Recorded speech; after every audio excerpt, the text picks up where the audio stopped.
Hi everyone.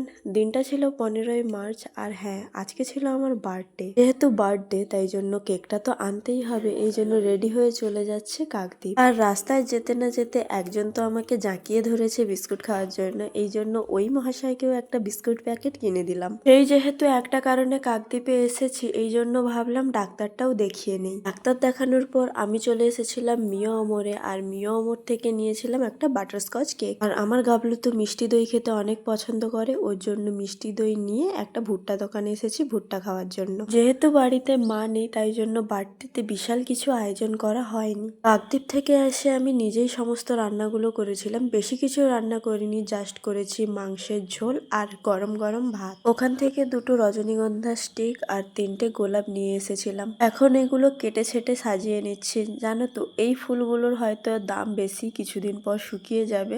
প্লাস্টিকের ফুল use করব ভাবছি, কিন্তু সেটাই আর সুগন্ধটা পাবো না। আমার কিন্তু ঘর সাজাতে খুব ভালো লাগে, আর আমি ঘর সাজানোর জন্য সবসময় এই কাঁচা ফুলগুলোই ব্যবহার করি। তবে এই ফুলগুলো ব্যবহার করার ফলে আমি কিছুদিন পরে মনে হয় ভিখিরি হয়ে যাব। আসলে আমার শখ আহ্লাদগুলো আমি নিজের পকেট মানি থেকেই খরচ করি। রান্না করার পর আমার বার্থডে কেকটা আমি কেটেছি রাত 9:30টায়, আর আমার সাথে ছিল আমার স্পেশাল দিলে আমার দুজন স্পেশাল মানুষ।